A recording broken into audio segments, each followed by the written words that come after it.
Hi, I'm Gene Cornacchia. At St. Peter's University, we believe that all citizens need to understand the importance of higher education and how it affects our lives. That's why we're proud to support the important programming produced by the Caucus Educational Corporation.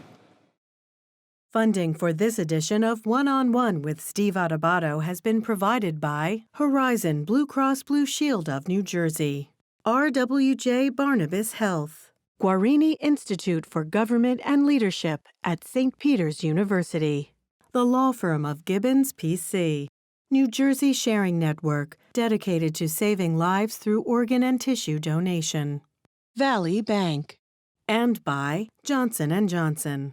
Promotional support provided by NJ.com, Small News, Big News, True Jersey, and by the New Jersey Business and Industry Association.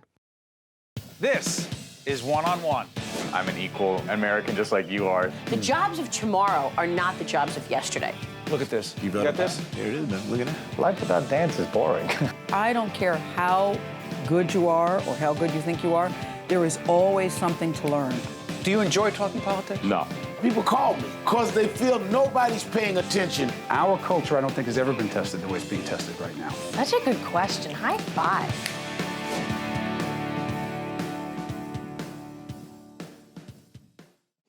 Hi, I'm Steve Adubato. We're in Jersey City at St. Peter's University, interviewing some fascinating people at a very important conference. It is the annual Reentry Conference. It's actually called the Road to Salvation from Addiction to Employment.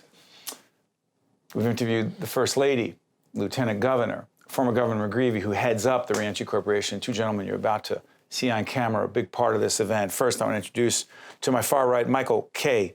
Williams. He's an actor, The Wire, one of my favorites, Boardwalk Empire. We're talking about his other work. And also your nephew, Dominic Dupont, program director at Making Kids Win, which is? Our non-for-profit. So Making Kids Win is an organization that Michael started, and I had the honor to partner and work with him for the sole purpose of making sure that we work with young people who have had criminal justice involvement and give them a space to channel their trauma through our programs. And the idea, the concept, the core concept of our organization is that we would find effective ways to make sure that young people have ways and people to connect with, to provide programs to. Our belief solely is that good programming is good security. For the community and for those for that individual specifically. Michael, let me ask you this. You're an active participant in this conference. Because? Well, mainly because of my past with addiction. You know, that is how Governor McGrady and I, we met at it was a local treatment center right here in Newark.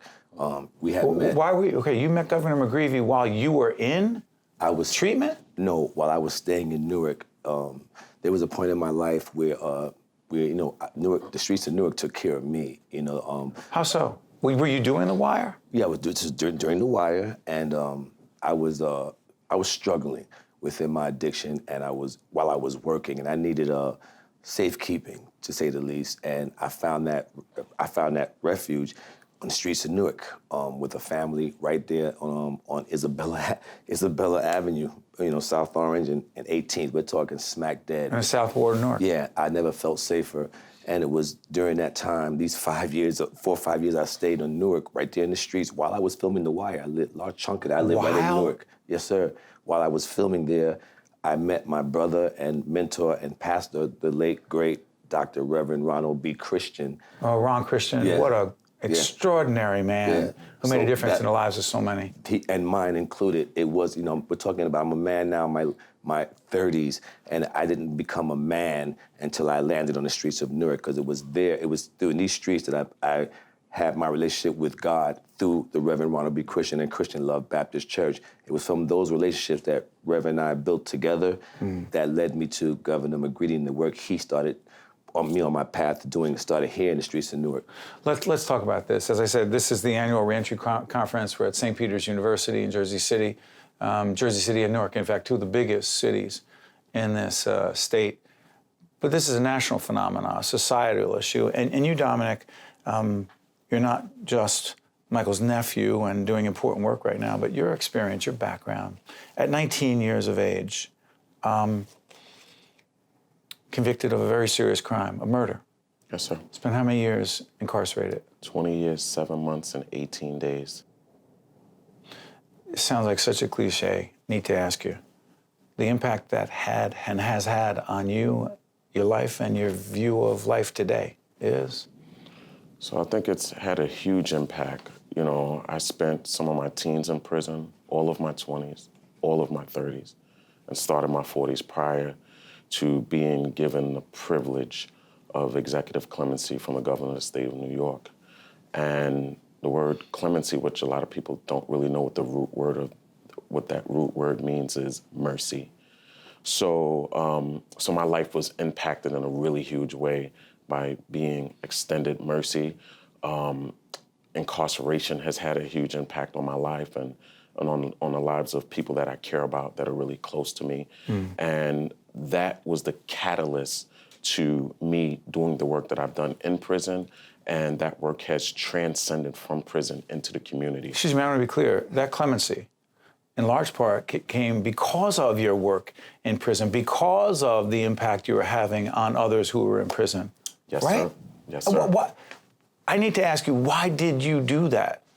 Why did you feel the need to help others? Thank you. That's a really great question. So the As opposed to, I'll get out when I get out, because then I had a 25-year hit on that. Well, the minimum was 25 years. Could have been, okay, I'm the sorry. maximum part of my sentence was life. So I could have never, ever been released had the parole board and the governor deemed that I had not been not only fit to be released, but fit to be released early. Why'd you do that? Why'd you make a difference for others? So I think it was important for me to understand that reentry was a process. And that process started the moment that the handcuffs went on. And that I didn't have to wait to be free to start that work. I was in a place where people needed assistance with their trauma and with challenges and the different things that they had experienced that had led to some of the bad decisions that they have made that had led them to prison. And a lot of those things are huge social issues that we're having conversations about that have been around for hundreds and hundreds of years, such as poverty, such as unemployment, such as racism, such as racism, institutional racism, absolutely, such as class, such as health. Jump in, Michael. One of the first programs he started, I remember when I started hearing him with this dialogue, it was foreign to me. I was like, "What are you doing? What do you do in there?" He said, "Oh, I'm mentoring the young men that's coming in here that have HIV." And I was like, "Huh?" I couldn't. What did that mean to you? I never done time, so I never knew. All I knew was what people would tell me when they would come home, and you hear the horror stories. So I'm thinking, my little nephew is in there with this dark, and he's. I go see him, and you know, I would lead the visit. I would be crying, and he would be like, "Why were you crying?" Because I couldn't take. You know, there's a picture in Raising the System, when I go to his cell, excuse me, and he pulls up a picture of me, him, and another man in the picture. He was 15 years old. I used to take him on the road. They had special ID to take him up north, right, to go visit our cousin who was then in prison for the same thing. And then 3 years later, thinking like, okay, we can go visit our family because we don't abandon our family, and I can also show my nephew this is what you don't want, right? And 3 years later, that's exactly what happened for the same same circumstance. Right. So while on break from Bible college, okay, so this is this was this is my 19 nephew. yeas of age, on break from Bible college. Didn't smoke, didn't drink, didn't sell drugs, didn't do drugs. We're talking. This is my nephew. So him going into this situation that I only heard about and I only heard bad about, it was very traumatizing. And then, but the other side of that is, as time went on, and I would talk to him, go to visit him, he had this glow about him that I didn't really get. Mm-hmm. But he started, I would say within 5 years of him being there, I remember him mentioning this conversation about him mentoring or working with people coming in the prison that had HIV and AIDS issues, like health issues. He would help and I didn't know what that looked like, what it sounded like. It was just foreign. But you know what's so interesting? That had an impact on you, and clearly had an impact on you, and ultimately over time, had an impact on the governor and others who granted that clemency. By the way, if you're just tuning in, I want to give a reintroduction. We're speaking with, on my far right, Michael K. Williams, an actor who you recognize from The Wire, from Boardwalk Empire, from so many other. He's just an extraordinary artist who cares deeply about the issues that are being explored here at this conference, the annual Reentry Conference, from the road to salvation from addiction to employment, and also his nephew, Dominic Dupont, who's a program director at a terrific program called Making Kids Win. Let's do this. This whole Making Kids Win, you started it. Yes, sir. What year, do you remember? It was during the Wire years, I'll tell you that much. Hold on, during the Wire years, when you were dealing with your addiction issues on the streets of Newark, you started a program? Yeah, while I was dealing with my addiction issues on the streets of Newark and filming The Wire on the streets of Baltimore, I was the Professor Charles Ogletree from Harvard University. The great Charles Ogletree. The great Charles. Our fans on PBS remember him. He used to do a series of roundtable discussions on the Constitution and law. Check him out. Go ahead, I'm sorry. No, please. And so he had started the first, at least my knowledge, the first Wire 101 class at his law department department at Harvard.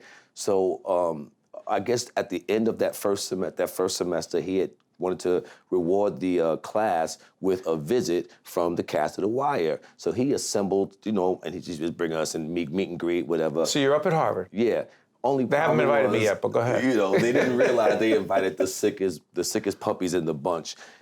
Sonia Song, Wendell Pierce, Andre Royo, Jamie Hector, myself, Donnie Andrews, God bless his soul, who the character Omar was really based on, right? We went up there, and the first thing we said was, if you're here to talk about Hollywood, you got the wrong crew.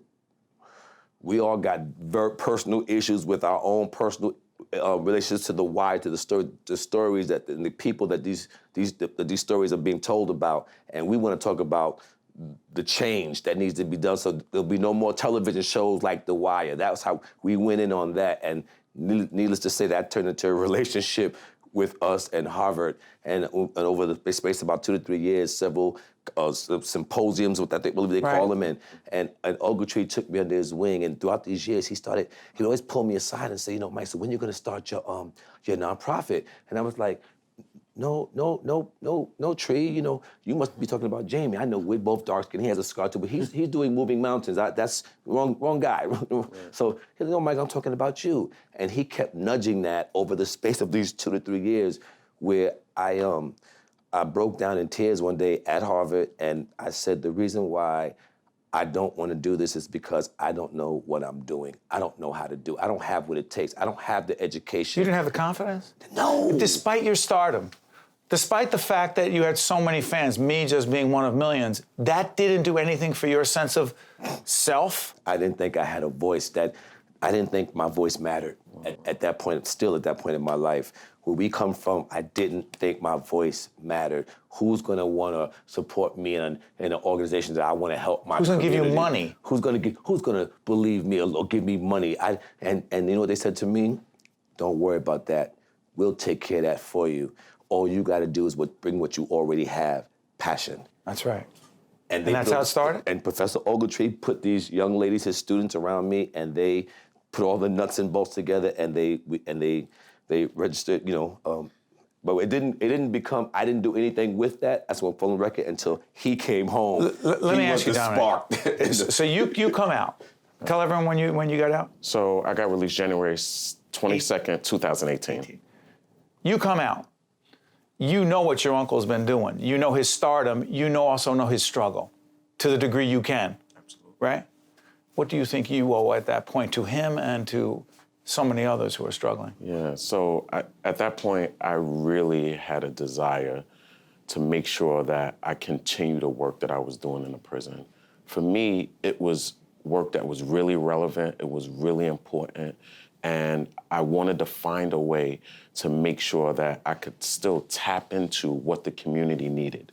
So I left the prison community and came into the community as a whole. And I was like, look, you know, Michael, and there's a part in the documentary where we speak about that. And he's even a polite version of, can I keep it real with you? Keep it real. This dude is a pit bull. He sat me down in a visit one day. This your nephew? This is my nephew. This is before he knew he was going to be, it was no knowledge of the clemency, but he spoke it, right? We in a visit one day. There's no cameras, right? He's like, listen, we need to insulate you.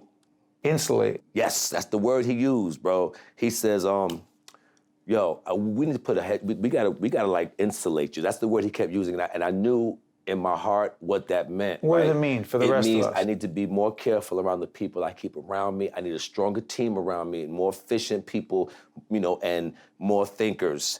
You know, people that will tell me what I need to hear, not what I want to hear, right? No, not talking about people just to hang with. No. To... Because he saw the vision in a sense, maybe not really saw it, but he saw it, right? And when me and him started this dialogue, I would say the last year and a half of his incarceration, he brought this in a visit. It called me to the visit and said, that was the topic, we're going to insulate you, is the term that he used, right? It was during the last 2 years of us figuring out how that looked, I got this vision. I said, this is starting to make sense now. I think that whatever platform that was given to me in entertainment is not random, that these characters, if you look at all the characters that I played, they tell a narrative in a sense, right? That's not coincidental, right? I believe that was laying foundation for when this man came home for him to step onto that platform to do the real work. Like, he's the real star. I'm here with him, right? You know, you're a team. Let me try this. For those of us who were pretty protected growing up and insulated, and those who may never have been in a city growing up, explain, and it doesn't, not only a city, explain to folks the kinds of challenges and struggles the young men and young women we are talking about who often wind up incarcerated, who this conference is all about, to try to get them to reenter society, complicated by drug addiction. Loaded question, I know. Talk to us. Can I really sure. Quick? First of all, our narrative needs to change in regards to our community, right? We're talking about the community we're talking about. We talk about programming. First of all, it's not brain surgery. There's no resources. These are young adolescent minds. Just like we need to change the question of why are you acting like that? Like, what can we do to prevent this? What's the right question? So we're looking, what can we do to prevent this? That's the question we should be asking. Yes. Not why did you do it? Exactly. So we talk about the neighborhoods that are insulated. You know why they're insulated? What they're insulated with? Normal activity, programs, outlets for their children to go and exercise. Resources. Long story short, so we talk about this for my community. I'm changing the narrative. I'm not asking for anything great. This is it's like, can you please put it here? What's taking you so long? Why is this not here for my young people, my children? There's nothing for them to do. But part of it is you're changing it yourselves. You're changing the narrative yourselves with the work you're doing. Fair to say? Well, we don't have an option to do anything else. What do you mean? Got about a minute left, go ahead. What I mean is that we as a community, we are losing generations and generations of young people. We are charged with a responsibility. To incarceration, to addiction, and to death. Absolutely. Trauma, too. And mental trauma. illness. And this idea that some kids are fighting for a second chance that come from our communities, the real issue is that a lot of our kids are just fighting for a first. And that concerns me. We are the land of the free. Why is poverty not a crime? Why are our young people, why is this happening? Why are we allowing this to happen? And our goal is to make sure that we find effective ways to make sure that we prevent losing another generation. Gentlemen, you honor us by taking this much time to be with us, to talk with us, to share with us, to offer a piece of your very powerful and compelling stories at this annual conference, the Reentry Conference, the road to salvation from addiction to employment, to Michael K. Williams, the actor who Chalky White is a character, but Chalky White and Boardwalk Empire would never have been that character if not for you and your colleagues, and also The Wire. Your work there speaks for itself. And Dominic Dupont, you've just been out for a relatively short period of time, the program director at Making Kids Win, but we know you're going to continue making a difference every day. So you honor us by being with us. Thank you, gentlemen. Thank you so much. We're honored. Thank you for having us. Thank you. Thank you. To watch more One-on-One with Steve Adubato, find us online and follow us on social media. I'm Steve Adubato. This is St. Peter's University. We are here at the annual Reentry Conference. It is called The Road to Salvation from Addiction to Employment. The New Jersey Reentry Corporation is holding this conference, and the keynote speaker is with me right now. He is, in fact, Father Greg Boyle, founder of Homeboy Industries, all the way in from Los Angeles last night to speak at this conference today. Tell folks what Homeboy Industries is. It's the largest gang intervention, rehab, reentry program on the planet, and it's Los Angeles. We've been around for 31 years. We get 15,000 folks a year walking through our doors. There are 120,000 gang members in LA County and 1,100 gangs, so we respond. Why did you start this? I'm sorry for interrupting, Father. Yeah. Why did you start it? Well, I was pastor of the poorest parish in the city that had 8 gangs at war with each other, and I was burying kids, so we started a school and a jobs program, and then social enterprises, and now we've evolved into this quite large operation. Connect for folks who may not understand this. It is the New Jersey Reentry Corporation. The reentry issue is a New Jersey issue, but it is a societal issue.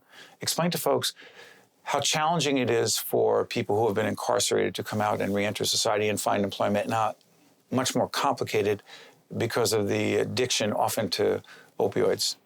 How complicated and difficult?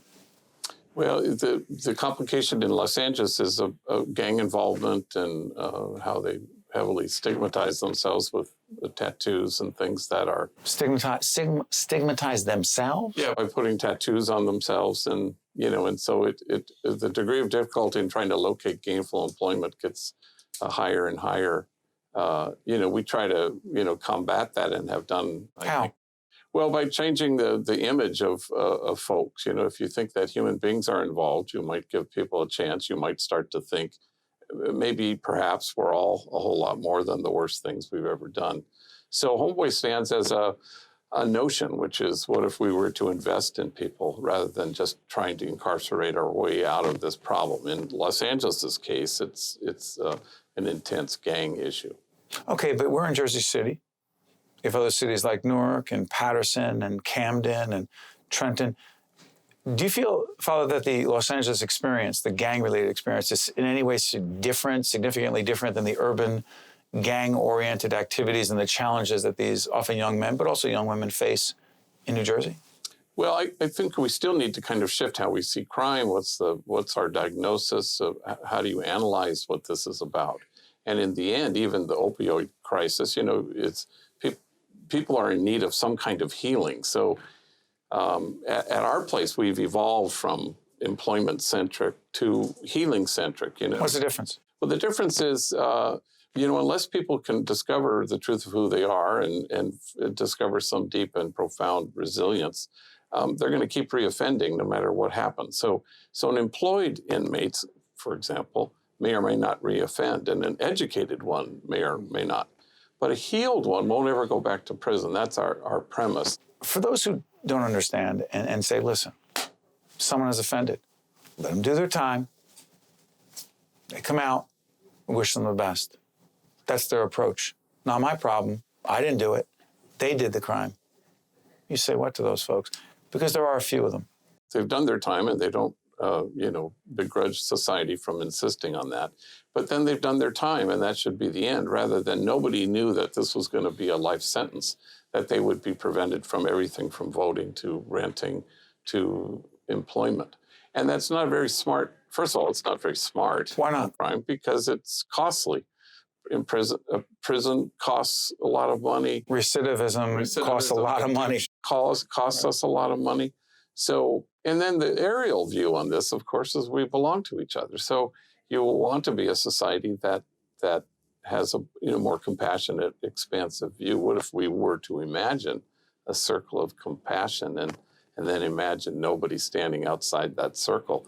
I suspect we'd be better off. Let me ask you this, Father. When you entered the priesthood, is this what you envisioned for your work?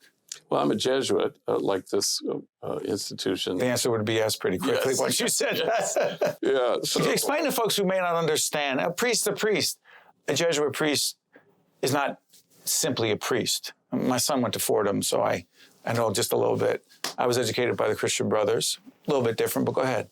well, it's a religious order, so it has a charism and kind of a way of thinking, and we live in community, and so it's so I've been a Jesuit for 47 years, and so it's has principles of St. Ignatius of Loyola that certainly undergird and are the engine of this great university. And a responsibility to the community and Yeah. making a difference. Wants to kind of Service. imagine a community of kinship, such that God might recognize it.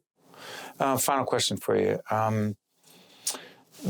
The decade of death in Los Angeles, I keep reading that phrase and it's in quotes. Could you just put that in context? Well, 88 to 98 is what that was the time where in Los Angeles anyway, but it was true in lots of other places. We had 1,000 gang-related homicides in 1992. So that was a period of time, in my experience, that was quite intense, and may we never return to it, I hope. This has been Father Greg Boyle, the founder of Homeboy Industries, comes from Los Angeles to join us here at this conference. We thank you so much for your time. Thank you, Steve. One-on-One with Steve Adubato has been a production of the Caucus Educational Corporation, celebrating over 30 years of broadcast excellence.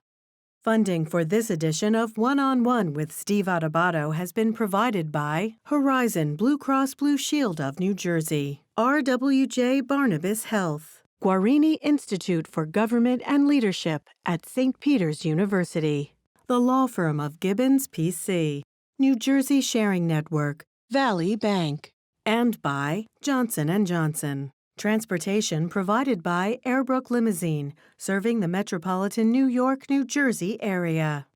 In the fabric of America, they are the toughest threads. One of the first things they learned was the code that every service member lives by: leave no one behind. Now all of us need to live by it too, because some veterans are being left behind. 20 of them take their own lives every day. Learn how to be there for a veteran at BeThereForVeterans.com. Honor the code. Be there. Leave no one behind.